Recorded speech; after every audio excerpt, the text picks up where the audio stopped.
श्री अच्युताष्टकम्। अच्युतं केशवं रामनारायणं कृष्णदामोदरं वासुदेवं हरिं श्रीधरं माधवं गोपिकावल्लभं जानकी नायकं रामचन्द्रं भजे। अच्युतं केशवं सत्यभामाधवं माधवं श्रीधरं राधिकाराधितम् इन्दिरामन्दिरं चेत् सा सुन्दरं देवकी नन्दनं नन्दजं सन्दधे विष्णवे जिष्णवे शङ्खिने चक्रिणे रुक्मणी रागिणे जानकी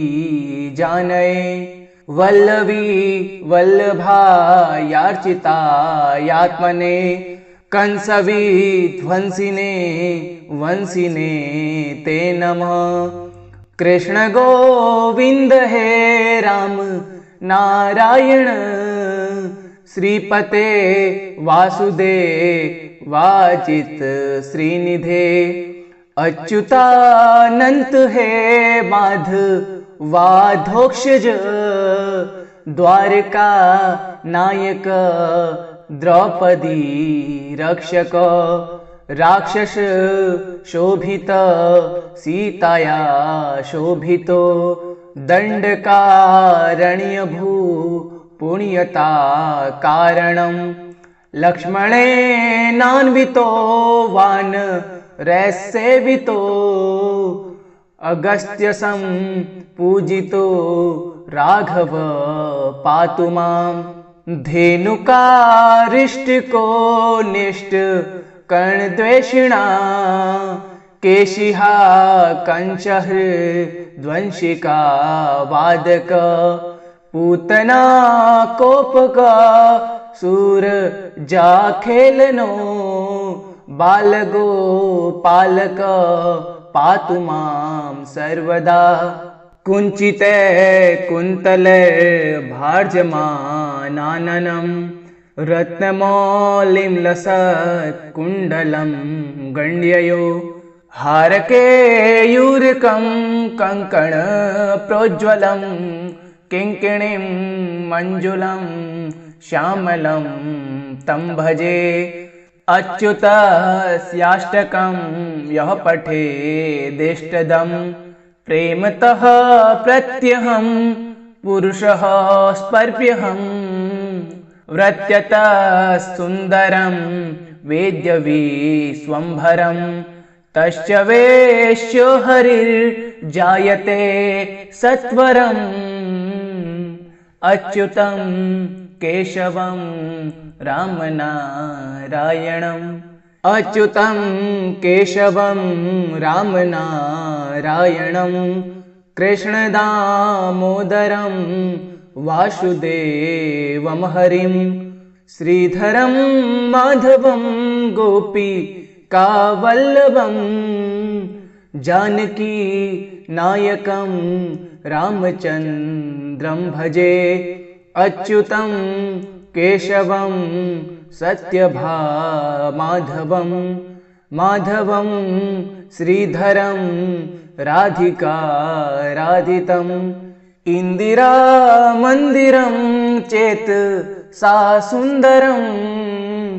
देवकी नन्दनं नन्दजं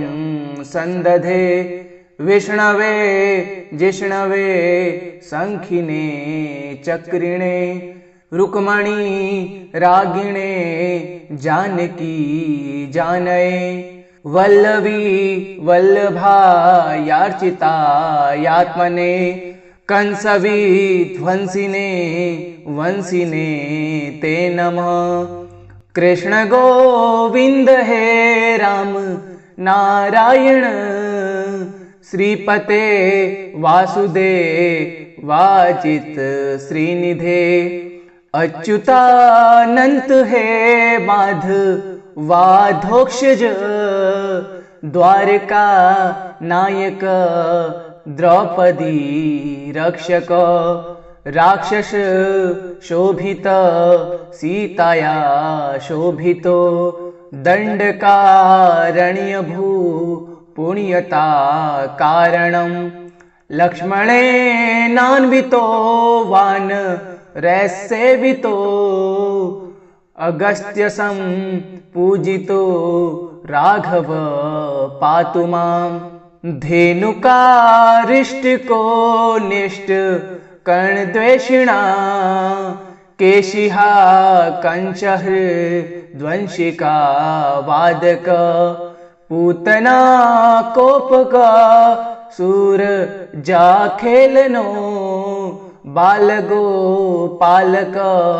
पातु मां सर्वदा कुञ्चिते कुन्तले भार्जमानाननं रत्नमौलिं लसत् कुण्डलं गण्ययो हारकेयूरकं कङ्कण प्रोज्ज्वलं किङ्किणीं मञ्जुलं श्यामलं तं भजे अच्युतस्याष्टकं यः पठेदेष्टदं प्रेमतः प्रत्यहं पुरुषः स्पर्प्यहं व्रत्यतः सुन्दरं वेद्यविश्वम्भरं तस्य वेश्यो हरिर्जायते सत्वरम् अच्युतं केशवं रामनारायणम् अच्युतं केशवं रामनारायणं कृष्णदामोदरं वासुदेवं हरिं श्रीधरं माधवं गोपिकावल्लभं जानकी नायकं रामचन्द्रं भजे अच्युतं केशवं सत्यभामाधवं माधवं श्रीधरं राधिकाराधितम् इन्दिरामन्दिरं चेत् सा सुन्दरं देवकी नन्दनं नन्दजं सन्दधे विष्णवे जिष्णवे शङ्खिने चक्रिणे रुक्मणी रागिणे जानकी जानये वल्लवी वल्लभायार्चितायात्मने कंसवी ध्वंसिने वंसिने ते नमः कृष्ण गोविंद हे राम नारायण श्रीपते वासुदेवाचित श्रीनिधे अच्युतानंत हे माधवाधोक्षज द्वारका नायक द्रौपदी रक्षक राक्षस शोभित सीताया शोभितो दंडकारण्यभू पुण्यता कारणं लक्ष्मणेनान्वितो वान रैसेवितो अगस्त्यसं पूजितो राघव पातु मां धेनुकारिष्टको निष्ठ कर्णद्वेषिणा केशिहा कंचः ध्वंसिका वादक पूतना कोपक सूर जाखेलनो बालगो पालक पातु मां सर्वदा कुञ्चिते कुन्तले भार्जमानाननं रत्नमौलिं लसत् कुण्डलं गण्ययो हारकेयूरकं कङ्कण प्रोज्ज्वलं किङ्किणीं मञ्जुलं श्यामलं तं भजे अच्युतस्याष्टकं यः पठेदेष्टदं प्रेमतः प्रत्यहं पुरुषः स्पर्प्यहं व्रत्यतः सुन्दरं वेद्यविश्वम्भरं तश्च वेश्यो हरिर्जायते सत्वरम् अच्युतं केशवं रामनारायणम् अच्युतं केशवं रामनारायणं कृष्णदामोदरं वासुदेवं हरिं श्रीधरं माधवं गोपिकावल्लभं जानकी नायकं रामचन्द्रं भजे अच्युतं केशवं सत्यभामाधवं माधवं श्रीधरं राधिकाराधितम् इन्दिरामन्दिरं चेत् सा सुन्दरं देवकी नन्दनं नन्दजं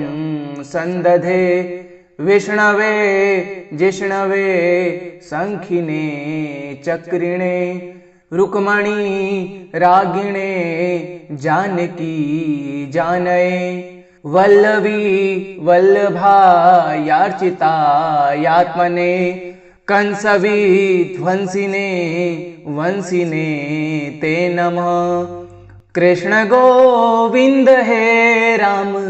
नारायण श्रीपते वासुदेवाचित श्रीनिधे अच्युतानंत हे माधवाधोक्षज द्वारका नायक द्रौपदी रक्षक राक्षस शोभित सीताया शोभितो दंडकारण्यभू पुण्यता कारणं लक्ष्मणेनान्वितो वानरसेवितो अगस्त्यसं पूजितो राघव पातु मां धेनुकारिष्टको निष्ठ कर्णद्वेषिणा केशिहा कंचहृद्वंशिका वादक पूतना कोपक सूर जाखेलनो बालगो पालक पातु मां सर्वदा कुञ्चिते कुन्तले भार्जमानाननं रत्नमौलिं लसत्कुण्डलं गण्ययो हारकेयूरकं कङ्कणप्रोज्ज्वलं किङ्किणीं मञ्जुलं श्यामलं तं भजे अच्युतस्याष्टकं यः पठेदिष्टदं प्रेमतः प्रत्यहं पुरुषः स्पर्प्यहं व्रत्यतः सुन्दरं वेद्यविश्वम्भरं तश्च वेश्यो हरिर्जायते सत्वरम् अच्युतं केशवं रामनारायणम् अच्युतं केशवं रामनारायणं कृष्णदामोदरं वासुदेवं हरिं श्रीधरं माधवं गोपिकावल्लभं जानकी नायकं रामचन्द्रं भजे अच्युतं केशवं सत्यभामाधवं माधवं श्रीधरं राधिकाराधितम् इन्दिरामन्दिरं चेत् सा सुन्दरं देवकी नन्दनं नन्दजं सन्दधे विष्णवे जिष्णवे शङ्खिने चक्रिणे रुक्मणी रागिणे जानकी जानये वल्लवी वल्लभायार्चितायात्मने कंसवी ध्वंसिने वंसिने ते नमः कृष्ण गोविंद हे राम नारायण श्रीपते वासुदेवाजित श्रीनिधे अच्युतानंत हे माधवाधोक्षज द्वारका नायक द्रौपदी रक्षक राक्षस शोभित सीताया शोभितो दंडकारण्य भू पुण्यता कारणं लक्ष्मणेनान्वितो वानरसेवितो अगस्त्यसं पूजितो राघव पातु मां धेनुकारिष्टको निष्ट कर्णद्वेषिणा केशिहा कंचहृद्वंशिका वादक पूतना कोपक सूर जाखेलनो बालगो पालक पातु मां सर्वदा कुञ्चिते कुन्तले भार्जमानाननं रत्नमौलिं लसत् कुण्डलं गण्ययो हारकेयूरकं कङ्कण प्रोज्ज्वलं किङ्किणीं मञ्जुलं श्यामलं तं भजे अच्युतस्याष्टकं यः पठेदिष्टदं प्रेमतः प्रत्यहं पुरुषः स्पर्प्यहं व्रत्यतः सुन्दरं वेद्यविश्वम्भरं तश्च वेश्यो हरिर्जायते सत्वरम् अच्युतं केशवं रामनारायणम् अच्युतं केशवं रामनारायणं कृष्णदामोदरं वासुदेवं हरिं श्रीधरं माधवं गोपिकावल्लभं जानकी नायकं रामचन्द्रं भजे अच्युतं केशवं सत्यभामाधवं माधवं श्रीधरं राधिकाराधितम् इन्दिरामन्दिरं चेत् सा सुन्दरं देवकी नन्दनं नन्दजं सन्दधे विष्णवे जिष्णवे शङ्खिने चक्रिणे रुक्मणी रागिणे जानकी जानये वल्लवी वल्लभायार्चितायात्मने कंसविध्वंसिने वंसिने ते नमः कृष्ण गोविंद हे राम नारायण श्रीपते वासुदेवाजित श्रीनिधे अच्युतानंत हे माधवाधोक्षज द्वारका नायक द्रौपदी रक्षक राक्षस शोभित सीताया शोभितो दंडकारण्य भू पुण्यता कारणं लक्ष्मणेनान्वितो वानरसेवितो अगस्त्यसं पूजितो राघव पातु मां धेनुकारिष्टको निष्ट कर्णद्वेषिणा केशिहा कंचहृद्वंशिका वादक पूतना कोपक सूर जाखेलनो बालगो पालक पातु मां सर्वदा कुञ्चिते कुन्तले भार्जमानाननं रत्नमौलिं लसत् कुण्डलं गण्ययो हारकेयूरकं कङ्कण प्रोज्ज्वलं किङ्किणीं मञ्जुलं श्यामलं तं भजे अच्युतस्याष्टकं यः पठेदेष्टदं प्रेमतः प्रत्यहं पुरुषः स्पर्प्यहम् व्रत्यतः सुन्दरं वेद्यविश्वम्भरं तश्च वेश्यो हरिर्जायते सत्वरम् अच्युतं केशवं रामनारायणम् अच्युतं केशवं रामनारायणं कृष्णदामोदरं वासुदेवं हरिं श्रीधरं माधवं गोपिकावल्लभं जानकी नायकं रामचन्द्रं भजे अच्युतं केशवं सत्यभामाधवं माधवं श्रीधरं राधिकाराधितम् इन्दिरामन्दिरं चेत् सा सुन्दरं देवकी नन्दनं नन्दजं सन्दधे विष्णवे जिष्णवे शङ्खिने चक्रिणे रुक्मणी रागिणे जानकी